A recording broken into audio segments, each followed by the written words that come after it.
Welcome back to Prep Recruiting Insider. I have a special guest today with us, a guy who's a legend in this area, 9-time Pro Bowler in the NFL.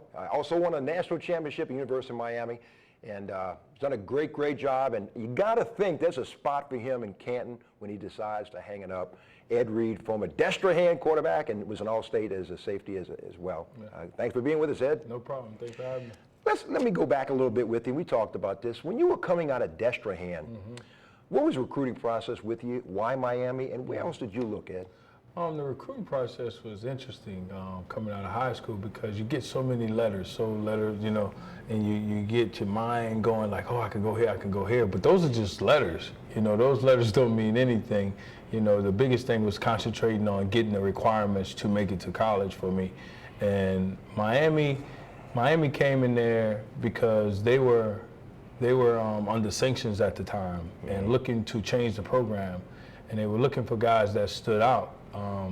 I was being recruited by LSU, Texas A&M, Tulane, Tennessee.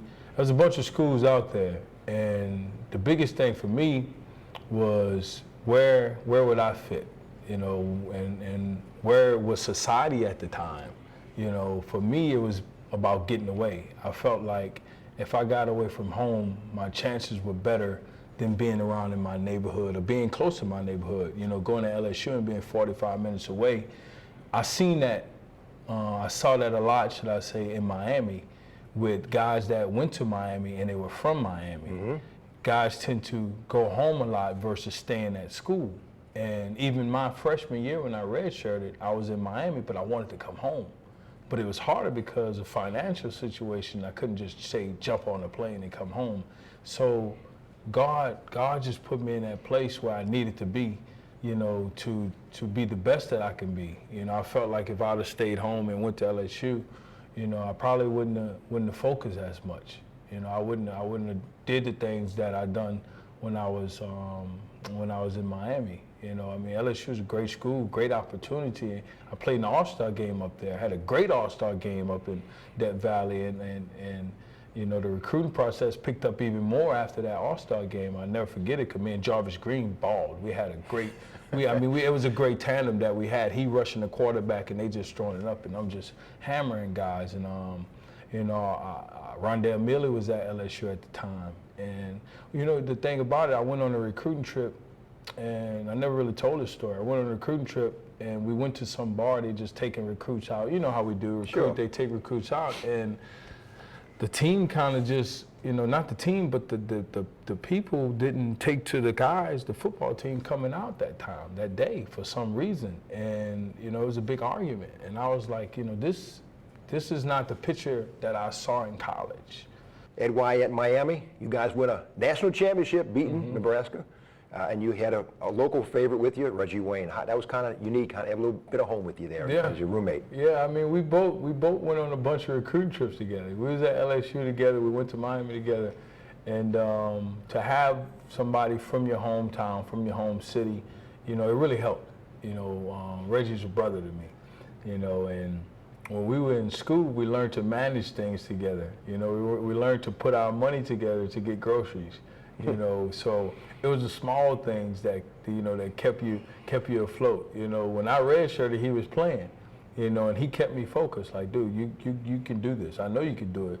It's just a matter of when you get on the football field. Don't look at this as a bad situation of redshirting. And at the time, it was the worst situation for me.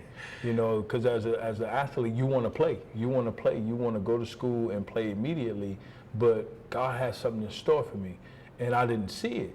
And at the time, and how it turned out at the end, I was like, wow, I wouldn't be in school my senior year to win a national championship if I played my freshman year.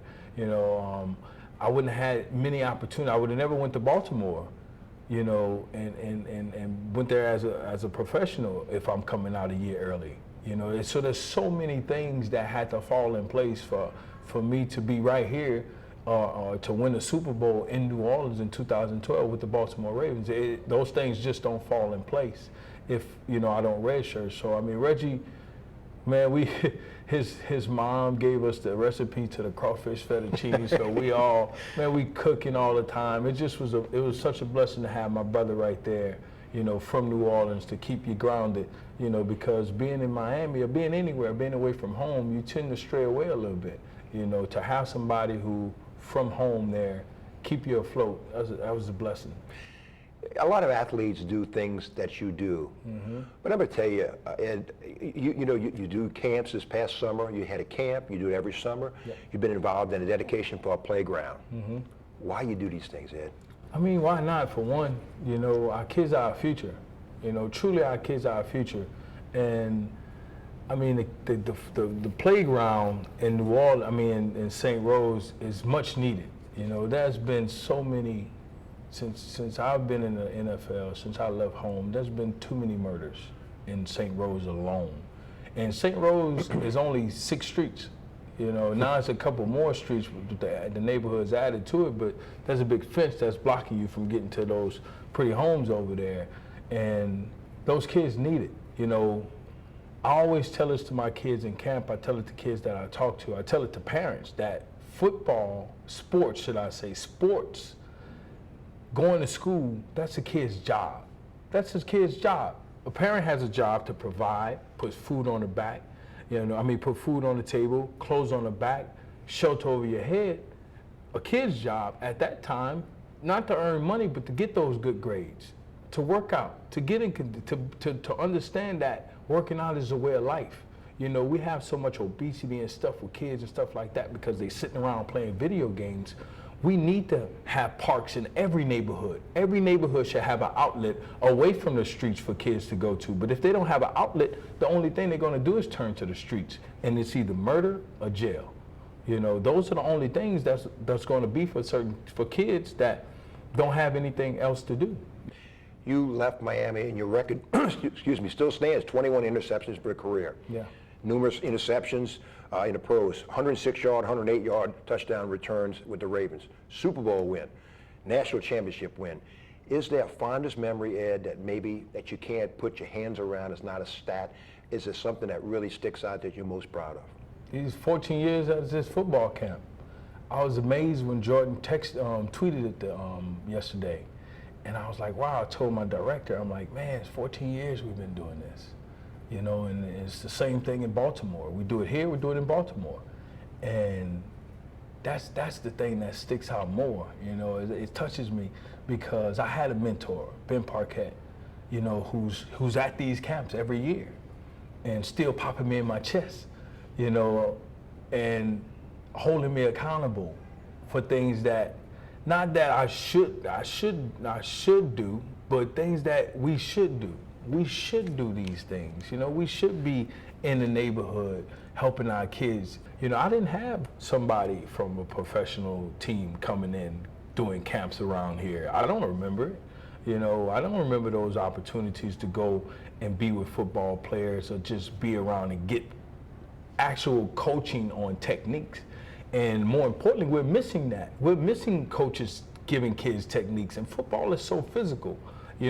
Not that we're just teaching football here, but football is such a physical sport. You're missing technique teaching, and that's something that's needed. You need to teach the teachers.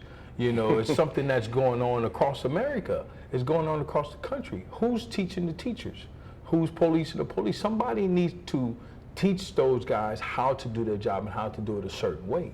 If we're going missing techniques and you get on the football field, that's why guys tend to get hurt. Because coaches are just telling you to go make that tackle. But how do I do it? How do I do it? Teach them the technique. Get out there, demonstrate it to them how to go through those ladders. Don't just say go through the ladders, put one foot in. But they might not know how to run, Some kids running right leg, right arm. That's not how you run. You'll be amazed on how many guys get to the NFL and don't know how to do these things, But because of how sloppy it is, you would think that you get to a professional level, everybody know how to do it. That's not the case. That's not the case. That's even on the upstairs level, the people who are running the game. They never played it. So how are you going to police something that you never really played? You're just going to do your job according to what's written on the little logs or whatever that's written down on the paper. There's, he didn't do that, so that must be a fine. No, that's not how that works. Just because the paper say curl flat. A player goes out there and he's in the curl and in the flat, and he think he's doing his job. No, you're not. Get your eye to that receiver, you know? And that's something we did. We used to coach this all the time, you know, and talk about this to coaches, but they're not teaching it, you know? But you still don't have no respect for the player because you're the coach, because you have authority. No, you need to work together. Just because you're the coach don't mean you know what you're doing. Last question, Ed. Your footprint, your legacy, even though you have a lot of life left in you, when people say Ed Reed, how would you like to finish that statement? He was a vessel. He was a vessel. He was part of this chain of life to help and nurture. Something positive. Something, not nothing negative, not nothing pulling somebody down. He was a vessel, part of this earth to nurture talent. He was a light. That's all. Nothing more. Great to see you, Ed. Thanks for taking. Right. Good luck to you, buddy. God Thank you. bless. I appreciate it. God bless you. We'll be back with more Prep Recruiting Insider right after this.